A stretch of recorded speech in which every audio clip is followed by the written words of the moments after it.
చిన్న, నాన్నగారు పడుకున్నారు కదా, పద బయటికి.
నానా, ఈ అంకుల్ ఎవరు? వెళ్ళి మీ అమ్మని అడుగు. ఈ అంకుల్ గురించి చాలా బాగా చెప్పుద్ది. అమ్మా.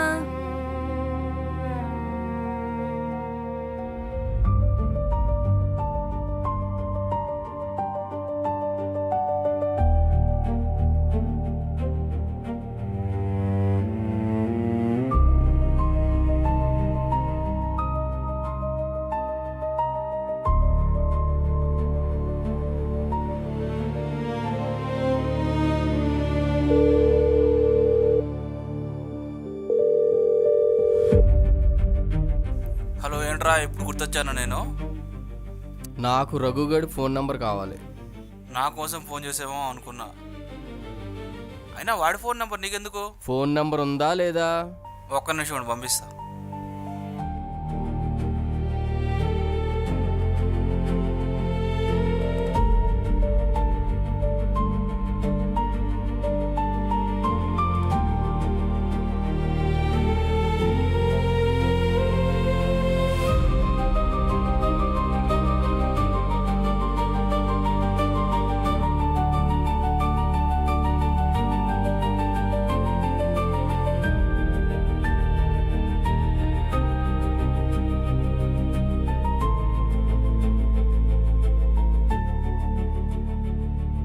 వాడిని ఇంకా మర్చిపోలేదు కదూ? నేను మర్చిపోలేదు, కానీ నాది స్నేహం, నీది ప్రేమ. రెండిట్లో ఏది గొప్పదంటావు? సమాధానం చెప్పు.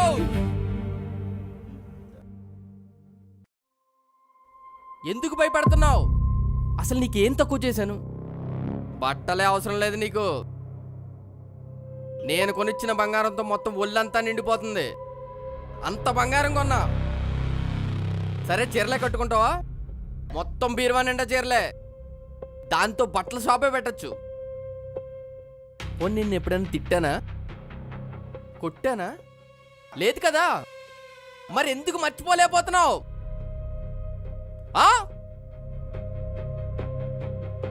నేను వాడి మీద గెలవడానికి నిన్ను పెళ్లి చేసుకున్నాను, కానీ ఇప్పుడు అర్థమైంది, ఇన్నాళ్ళు నీతో కాపురం చేసినా నిన్ను గెలుచుకోలేకపోయానని.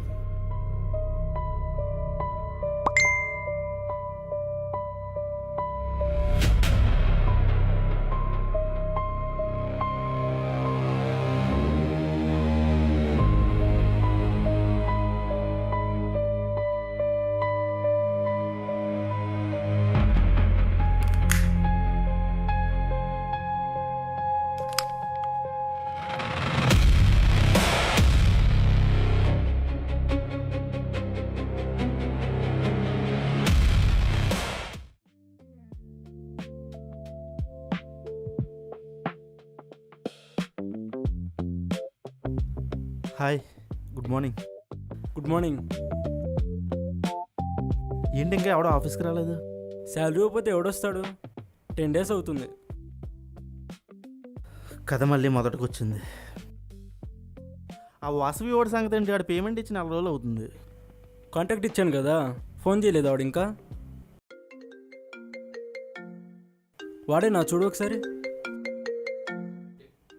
మనకు తగిలి వాళ్ళు కూడా అలాంటి వాళ్ళు తగులుతారు చూడు. హలో, ఎవరు? నువ్వు ప్రేమించిన అమ్మాయికి మొగుణ్ణి, అంతకన్నా ముందు నీ స్నేహితుడిని. ఎవరది?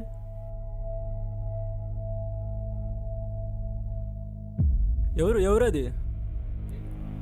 ఏమైందిరా? ఎవరు ఫోన్ చేసింది?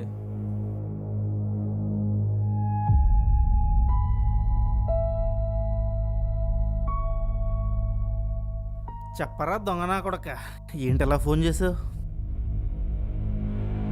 గుర్తొచ్చారా నువ్వు? నీతో మాట్లాడాలనిపించి కాల్ చేశా. అలా కాదు కానీ ఇంకో మాట చెప్పు, నీకు ఎక్కడ మండింది? ఎలారా నీకు అన్నీ తెలిసిపోతే? అన్నీ కాదు, నువ్వు తెలుసు, నీ బుద్ధి తెలుసు. ఏం పీగుతున్నావు ఏంటి? నేనా, వయసు అవుతుంది కదా, తెల్లంట్రుకులు వస్తున్నాయి, అవి పీక్కుంటున్నా. మరి నువ్వు? నాకు మాత్రం వేరే పనే ఉందిరా, నేను ఆ తెల్లింటిలో పీక్కుంటున్నా.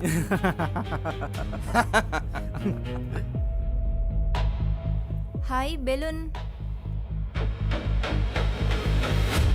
ఒరే నాన్న, బయటికి వెళ్ళి ఆడుకోరా. ఓకే నానా. ఎవరు? ఈ నా కొడుకు దోలు తీర్చేస్తున్నాడు. మరి బ్లడ్ అలాంటిది. అవును, నాకు కావ్యకు పుట్టినాడు. బ్లడ్ చాలా బాగా మిక్స్ అయింది.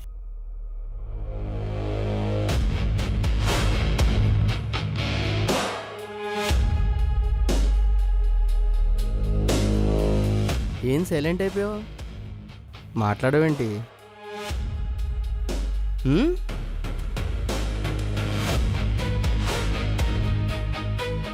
అవునరా, నువ్వు మా మ్యారేజ్కి ఎందుకు రాలేదు? కావ్య ఎంత ఫీల్ అయిందో తెలుసా? అంటే నాకు చెప్పలేదు కానీ ఎంతైనా నా పెళ్ళం కదరా, నాకు తెలిసిపోయింది అంతే.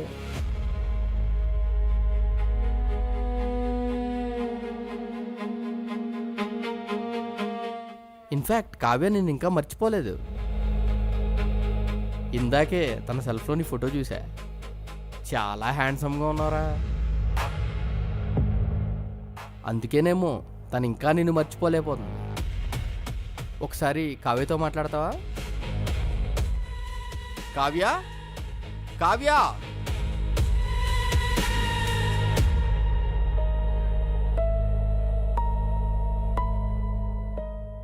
మాట్లాడతావా? రఘుతో ఫోన్లో మాట్లాడతావా?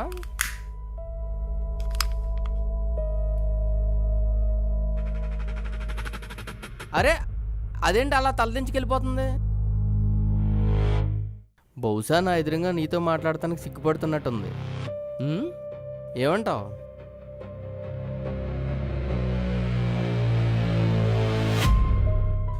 మీ బాబు నేను చిన్నప్పుడే గుద్ద మీద దంగాల్సింది, అలా చేయక ఇలా తయారయ్యావు. బహుశా ఇడికి అసలు గుద్దలేదని క్షమించి వదిలేసాడేమో. అవన్నీ నీ పర్సనల్ అనుకో, నేను మరీ అంత డీప్గా వెళ్ళను. ఎక్కిరిస్తున్నావు నన్ను. కాలేజీలో కూడా ఇలా చేసేవాడు. అందరి ముందు నా మీద జోకులు వేసేవాడు. అందరి ముందు నన్ను బొఫూన్ చేసేవాడు. నేను చాలా ఫీల్ అయ్యాను తెలుసా. నేను ఎప్పుడు నేను బొఫూన్ చేయడానికి ట్రై చేయలేదు, ఎందుకంటే నువ్వు ఆల్రెడీ బొఫూన్ గడివే కాబట్టి. నువ్వే ప్రతి విషయంలో, ప్రతి ఆర్గ్యుమెంట్లో నా మీద గెలవాలనుకునేవాడు. నేను జస్ట్ రియాక్ట్ అయ్యేవాడిని అంతే. దాంతో నీకు మండేది. నేనేం చేయను చెప్పు? అవును నిజమే, నువ్వేం చేయలేవు. That is how you react. But I don't like the nature that how you react. That's your problem man.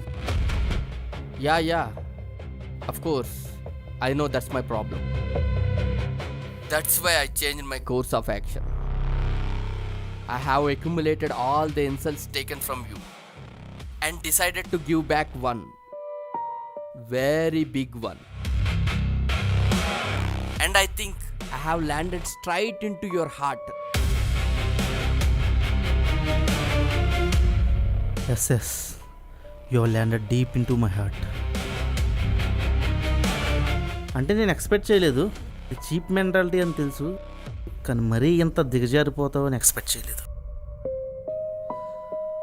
ఒక అమ్మాయికి ఇష్టం లేకుండా పెళ్లి చేసుకున్నావు, కాపురం ఎలా చేస్తున్నావురా?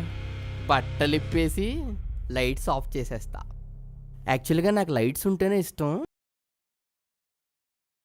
బట్ కావ్య కొంచెం సిగ్గు. నీకు తెలియందేముందో చెప్పు. తన కోసం కాంప్రమైజ్ అవుతున్నా. నేను ఎంత మంచోడినో చూడు. ఒరే చాలా అసహ్యంగా మాట్లాడుతున్నావు, పైగా మంచోడిని అంటున్నావు. సిగ్గులేదంటారా నీకు? సిగ్గా? సిగ్గు అనేది ఏం చేస్తుందో తెలుసా? వేస్తుంది.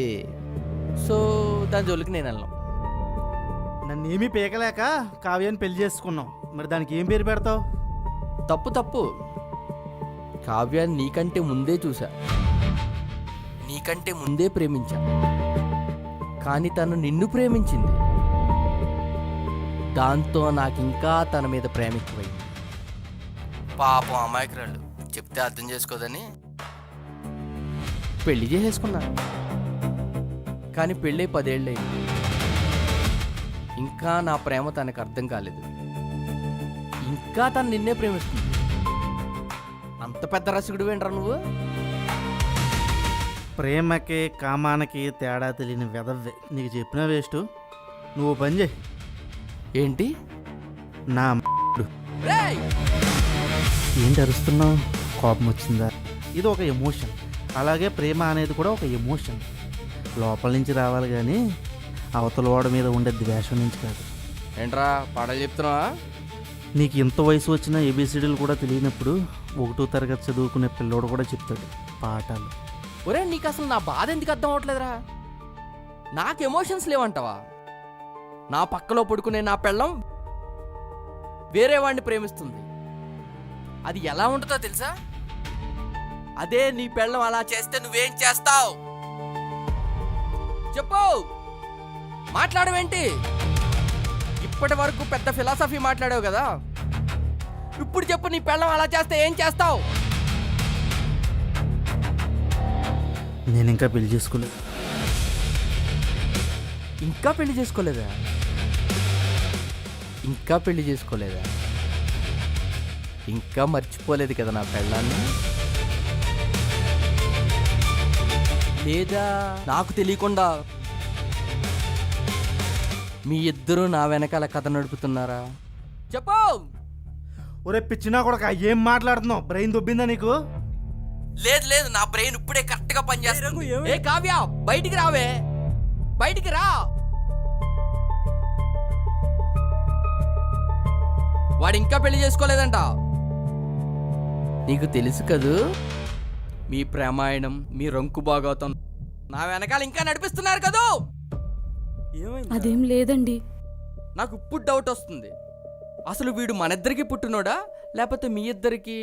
అక్కడ కాదు, ఇక్కడ ఇక్కడ నాతో మాట్లాడు ఫస్ట్, నేను చెప్తా కదా. ఏం మాట్లాడుతున్నారండి? వీడు మన బిడ్డ. వీడి ముందు అయినా అలా మాట్లాడకండి, వాడు బాధపడతాడు. మరి అలా నమ్మాలి? వీడి మీద ఒట్టేసి చెప్తున్నానండి, వీడు మన బిడ్డే.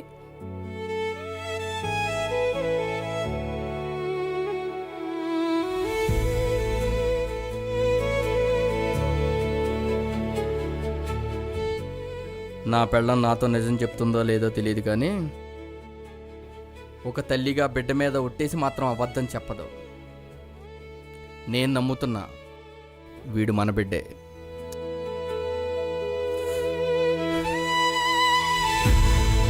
ఇలా రారా నాన్న.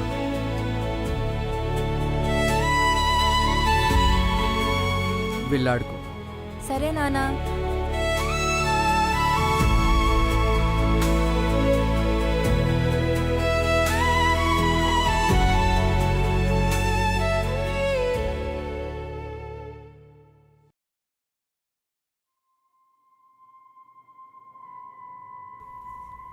ఎరా లైన్లో ఉన్నావా?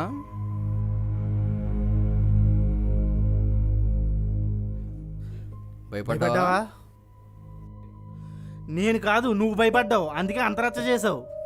ఏం చేయను మరి, నువ్వేమో ఇంకా పెళ్లి చేసుకోలేదు, ఇదేమో ఇంకా నీ ఫోటో పెట్టుకుని అలాడుతుంది. మా భయాలు మాకుంటాయి. ఆ భయం ఎక్కడి నుంచి వచ్చిందో తెలుసా? నమ్మకం లేకపోవడం వల్ల. నమ్మకం లేని చోట ప్రేమ ఉండదని తెలీదా నీకు? తెలుసు భయ్యా, చాలా సినిమాల్లో చూశాను. చాలా ఎమోషన్తో చెప్తారు ఈ డైలాగు. నేనే ఫీల్ అవ్వలేకపోతున్నా. నాలో ఏమైనా లోపం ఉందంటవా? లోపమేంట్రా, నువ్వు చాలా పెద్ద నీచ్ కమీనే కుత్తేగాడివి. ఆ విషయం నీకు అర్థం కావడంలా. నాకెందుకు అర్థం కాదు, నేను మరీ అంత అమాయకుడేం కాదు, కానీ నేను అంతే. ఆ విషయం పక్కన పెడితే దెబ్బ నేను అనుకున్న దానికన్నా చాలా గట్టిగా తగిలింది. దేవదాసులో ఉండిపోయావు ఆ పెళ్లి చూసుకోకుండా. అంత పెద్ద అమర ప్రేమికుడు ఏంట్రా నువ్వు?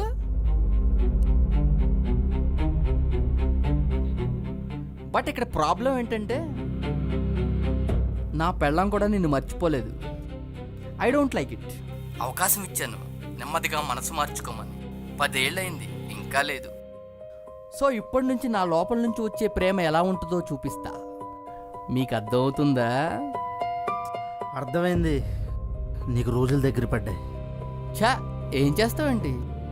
ఏమైనా చేస్తాను, ఎంతకైనా తగ్గిస్తాను. నేను ఆ రోజు క్షమించే తప్పు చేశాను. చంపేస్తావా నన్ను? అదే ఆలోచిస్తున్నా, చంపేద్దామా లేదా కాళ్ళు చేతులు ఎరగొట్టు మూలం కూర్చోబెడతా సరిపోద్దా అని. నేనైతే నిన్ను చంపనురా, మాటిస్తున్నా. ఉత్తమ పురుషుడు కదా, చంపేస్తే స్వర్గానికి వెళ్ళిపోతావేమో. అదే బ్రతుకుంటే ఇక్కడే నరకం అనిపిస్తావు. ఎస్, నువ్వు చెప్పింది కరెక్టే. చంపడం కాదు, బ్రతుకుండగానే నరకం అనుభవించాలి. నువ్వు చెప్పినట్టే చేస్తా.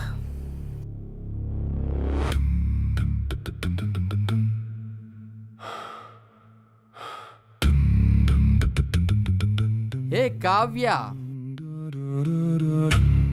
వస్తున్నాడంట నీ రాజ్య. ఏంటి సిగ్గుపడుతున్నావు? ఆ? ఆ? ఆ?